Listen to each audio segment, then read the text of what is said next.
Welcome to Yours to Plan Studio, the place where planning meets creativity and productivity come to life. From personalized budget pages to stylish planners, we're here to help you stay on top of your goals without sacrificing style or fun. Whether you're planning your week, managing your finances, or simply looking for inspiration, we've got you covered. Don't forget to like and subscribe for tips, tutorials, and creative ideas to make planning a part of your everyday success. Welcome back to Yours to Plan Studio. On our last video, we talked about how to go through your previous expenses on like your bank statement or however you've been keeping track of what you have been spending your money on. Although if you're watching this, you may not have been keeping track of your expenses. But on our previous video, we did talk about how to go through and make a budget based off of what you've spent in the past month to 3 months by going through your bank statement. And then in this video, what we're going to talk about is how to go through and then actually make that budget. So the first thing you want to do is go through your calendar and mark in when you get paid and when those expenses are going to be coming out. Now, when we talk about expenses on your calendar, you're going to be putting your fixed expenses like your bills, your rent, your mortgage, your utilities. You're going to be putting on there maybe even your subscription expenses, so you know when they're coming out of your account, whether you pay those automatically through your bank account or maybe you do those with cash at a store where you go pay for them. But those are the expenses that you want to put on your calendar. So that's going to be the first thing we do. And I'm going to go ahead and do that now, and I'll meet you back here in just a moment. So you're going to see here, I went through and I put in my paydays and I wrote down the names of all the different expenses that I have that are pretty much fixed and don't change on a monthly. So the next thing that I'm going to do is I'm going to break this down into my pay periods. And I like to use a highlighter. And what I'm going to do is I'm going to go through and I'm going to highlight around my payday.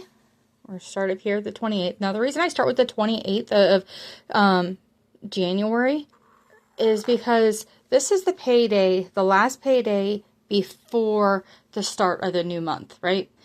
You can do it however you want to, whatever is convenient for you. Maybe you get paid on the 1st and the 15th. For me, I get paid on Tuesdays. Sometimes it comes early because I do have early pay with my bank, but technically payday is on Tuesday. So I'm going to go through and I'm going to highlight here around this pay period up until the next payday.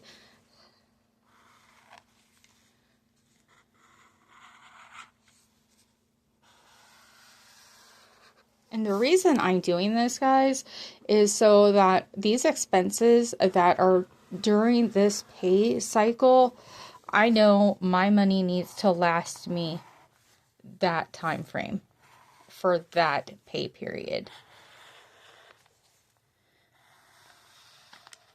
Okay, so you see there, I've got the first pay period done, and it's 2 weeks from one payday to the next.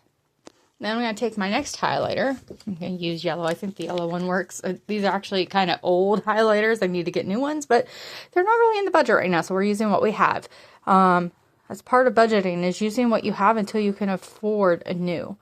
And so now I'm taking my yellow highlighter and I'm going around the next pay period for that month.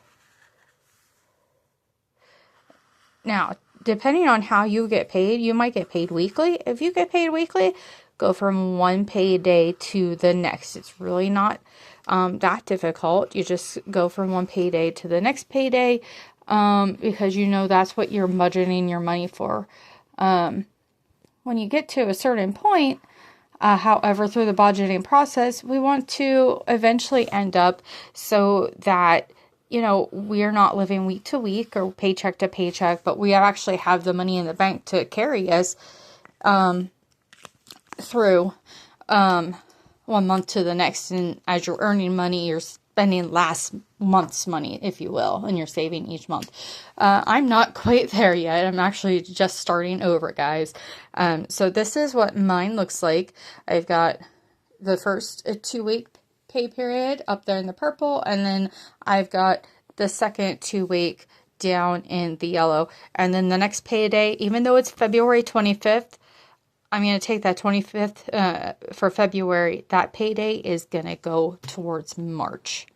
Now, you'll see here, I've got Disney Plus is due on the 28th. Now, of course, that would be out of the next pay period on the 25th. But what I'm going to do with my personal budget, because that payment is in the month of February, I am using it, taking it from my payday on the 11th. Okay? Now, of course, this is entirely your budget, and you do what you need to do. If you need to, you know, if you're me and you've got the same kind of thing where you get paid on the 25th and Disney Plus is due on the 28th, but you don't have the money from the 11th to pay it, excuse me, got a little coughing fit, guys. So as I was saying, you can definitely take the money, take the payment that's due on the 28th and take it out of your 25th paycheck for March. You can definitely do that. It's entirely your budget, it's your money, and you plan it the way that you need to. That's what's cool about this process, is that you're doing it what you need to do to make your money work for you. All right. Now, of course, you can definitely go through and then put down how much money you think you're going to get on your payday, or what you expect to spend on that. So we'll just do that real quick. So I budget $500 each time I get paid, just simply because it's easiest for my mathological brain. And then I know that I pay actually a little bit less than this, but I budget because I'd rather budget more than what I know it's going to take. So that way I'm actually saving. So I might only pay like $86 a month, but I'm going to budget to pay $90. So when I pay $86, I can be like, oh, I saved $4. Yay. Even though I know that's not the case, for my brain, it makes it sound good. And then the phone bill over here is also $90, as you can see. And most of my expenses are due at the end of the month, which oddly enough, most people, their expenses are at the first part of the month.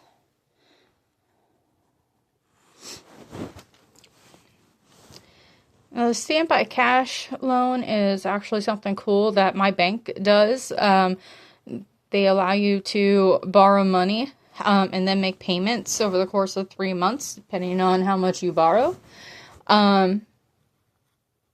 And so I did do that, and I'm paying them back right now, just because I ran into a little bit of an emergency. I needed to borrow some money, but I've almost got that paid off.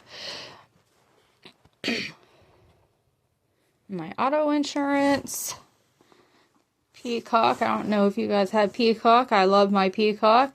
I am a die-hard fan of Law & Order Special Victims Unit. That is one of my favorite shows. So I've got a Peacock subscription. And I can't remember exactly how much it is, so I'll come back to that later. So once you've gone through and you've gotten your calendar done, you can then go to the monthly budgeting. And some people, you may not want to use the monthly budgeting, and that's completely okay. You can do the weekly budgeting. Now, I do have this set up for 4 weeks in each month. There are some months where you might get 3 paychecks in a month. And if you do, these pages can be customized to allow for that kind of thing. You can do 2 week, 3 week, 4, up to 6 is the max I can fit on a page is 6 weeks on a page for the weekly budget. But we're going to do the monthly budget right now, and I'll do the weekly budgeting on another page or another video. I'm taking that page out of here. So, another question that some people have is like, how do I start? I don't have a lot of money. I can't afford fancy, notebooks and that kind of thing. Look, this is a notebook from like Dollar Tree or or Dollar General or something like that. It wasn't very expensive at all. The idea is to save money, not spend a whole lot of money. So you start where you're at. This is all you can afford, and that's all you can afford, and that is completely okay. So now I'm going to go through and I'm going to fill out for the monthly budget. As I was saying, I'm doing this in pencil, wherever my pencil is. I'm looking for it. The reason why here's the pencil. So the reason why we want to use pencil is because we are all human and we make mistakes, right? Nobody is perfect. And so if you need to erase something, it's easier to do with a pencil as opposed to a pen. Now, of course, if you want to use a pen, you can certainly do that. And that's why man created these things called whiteout. I love this whiteout right here. I seen another YouTube video with a girl that was using these particular ones. I will see if they are still on sale on Amazon, and if they are, I will put the link in the description. The whiteout in these is amazing, guys.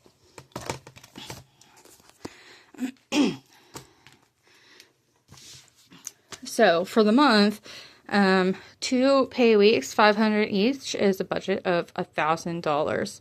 I know $1,000 doesn't seem like a whole lot, but when you don't have a whole lot of bills, then it may actually get you further than you think. Now, one of my goals is to stop taking advances. I know I talked to you guys last week about being able to take advances through my job, but I'm trying to get out of that habit. I want to be able to budget my money from my paycheck, not keep track of what I'm taking in advances. But I did put it there just in case, I want to utilize it. So my phone bill is $90. My errands is $90. I pay $25 a month to this. DoorDash, I canceled DoorDash, so I'm not using that right now. We're going to just text that out. Amazon Prime is about $8. Auto insurance is $108 a month. Peacock, what did I say that was? I didn't. I'll come back to it. And Disney Plus is $33. Now, my total income is going to be about $1,000. And then I am actually going to look up that Peacock real quick and I'll come back. Okay, so my total budget for income is $1,000 for the month of February. My fixed expenses is a total of $363. Now this $637 that I wrote here, that is the $363 minus the $1,000 minus the $363, and that's $637 that I have left to budget for the month. Now, I'm going to a concert, y'all. I'm going to a concert with my sister at the end of January, which when we go back and look at the month, January 31st is the concert. Then that leaves in this first pay period. Now, I already have some money set aside for it, but I want to make sure that I've got enough money to go to the concert, right? And what I have over here in my little notes section on my calendar is I made a little budget for that concert. So the ticket is $20. We pay at the door. I want to make sure that I've got money for parking. I don't know if she's going to give me money or not, so I want to be planning for it just in case. If I don't have to pay for parking and she pays for it, great. I save some money. I want to pay, make sure I have money for the gas that is going to take me to get there and back. And then we usually get something to eat, whether it's inside the venue or when we go to a restaurant beforehand. Either way, we're going to be getting food. So I want to make sure I have some money for that. So that right there is like $90. So I'm going to budget a total of $100 for that concert, just so I can be a little over. So on this side, instead of doing my cash envelopes first, I'm going to go over here to my sinking funds list. Sinking funds, I know I talked to you a little bit about that in the last video. Sinking funds is like a mini savings account. Money you can either have in your savings account in your bank or in your checking account. You just know that you've set it aside for those things. So up here, since it's a concert, I'm going to put it into my function /family time. or I could put it into my entertainment budget. Either way. For this purpose, I think because it's a concert, not really a function with family, it's not like a birthday party or a family get together, it's a concert. I'm going to put it in the entertainment. So I'm going to budget another $50 because I already have $50 set aside. I have 50 here. And in these other things, since I haven't really been doing anything with it yet, I'm not quite there yet where I want to put things into other sinking funds. This is just sinking funds that I have set aside currently. So the 637, I'll come back to that sinking funds list in just a moment. I'm going to go through and do my cash envelopes. So the cash envelopes, that's money that you're going to pull out of your bank, is actually going to be cash, and you're going to put it into a wallet. Now, that doesn't have to be anything fancy like what I've got. You could just be plain envelopes, so you write down what it's for and stick it in your purse or in your wallet or whatever. I've got my groceries, which would get rid of that.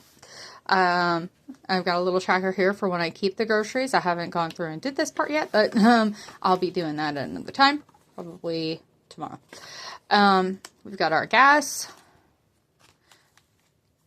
eating out,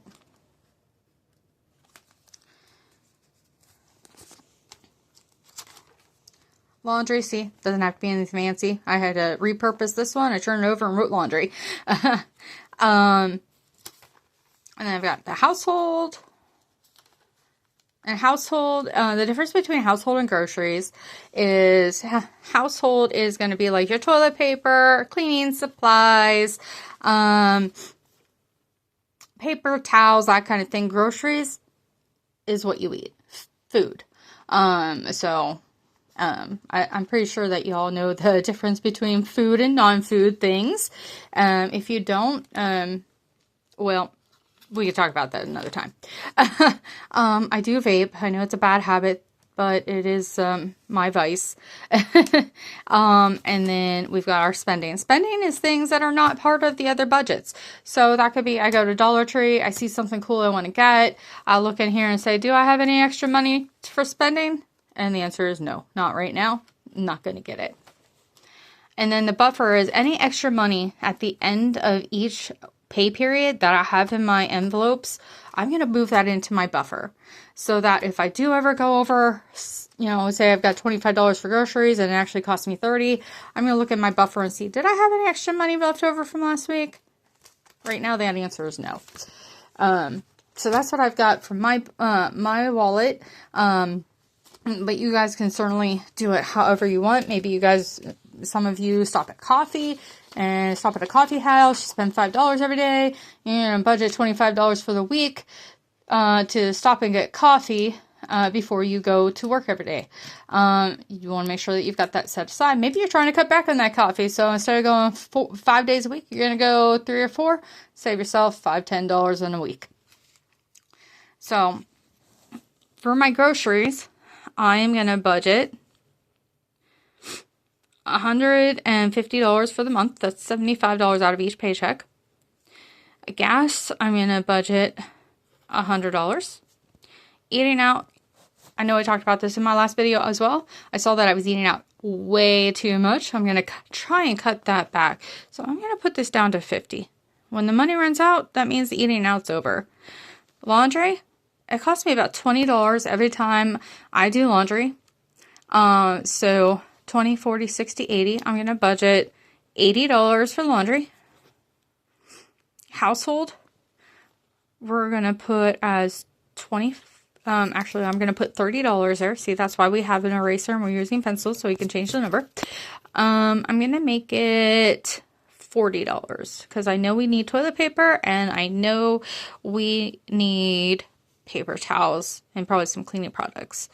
Vape is like $80 a month. No, that's not right.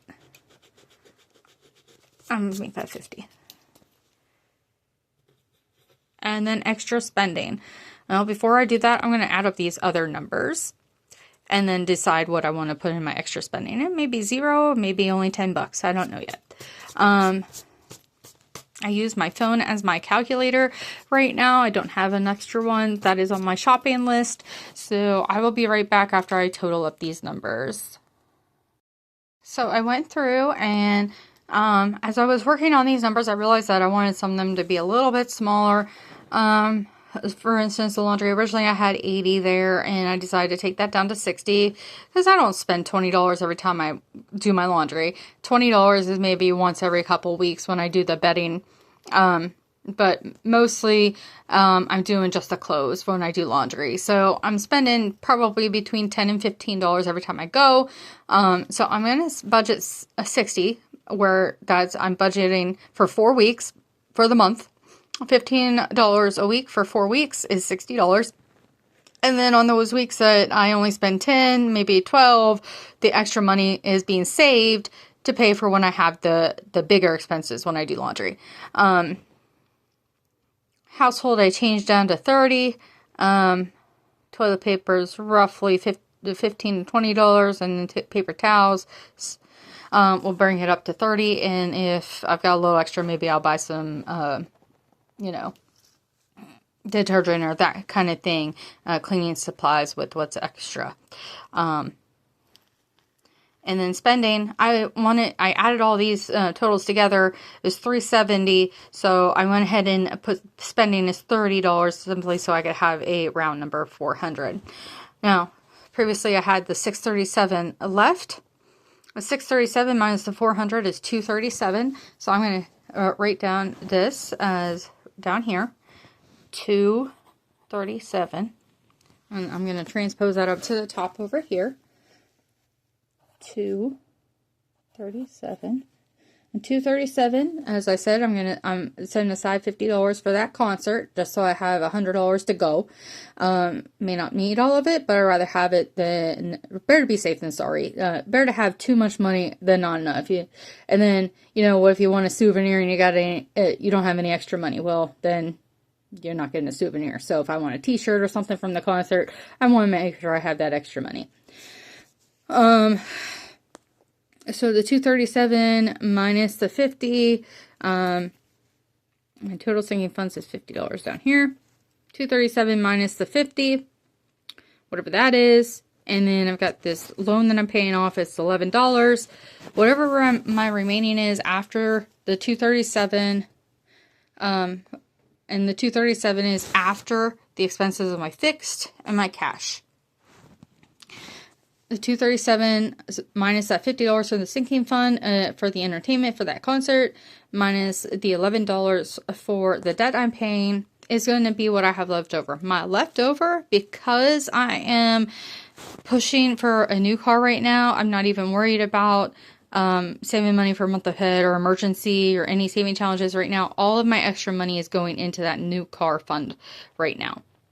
So I'll show you what that is here in a moment, just because my brain does not want to do the math. Okay, so I finished filling out the paper. So what I had left was $176. So I'm going to put $175 into that new car budget in the month of February. And then that extra dollar, I'm going to put into the emergency fund. Sure, it's only $1, but you know what? The dollars add up over the course of time. The dollars will add up. So it might only be $1. That's okay. $1 is better than nothing. And at the bottom here, we have the monthly breakdown. A budget of $1,000 income. Expenses of $813. Now, how do we get that number? Those expenses there are going to include your fixed expenses, which is the $363, the cash envelopes, $400, and then my sinking funds, $50.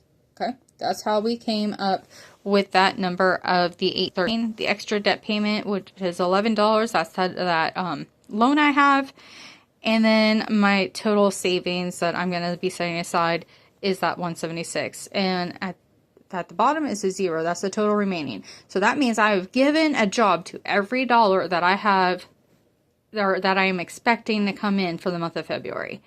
So that's how we go through and do a budget. You want to make sure that you're not overspending. It's better to have some extra set aside. Because if you're overspending, that means you're going into debt. And the whole purpose of this is so that each dollar has a job. You're planning your money so that you are not overspending. You're not using your credit cards, and therefore you're not having to make payments to creditors if you don't have to. So that's how you fill out that monthly budget, guys. If you have any questions, please feel free to ask in the comments below. And remember to like and subscribe. You can follow me on Facebook or Instagram and here on YouTube. Thanks.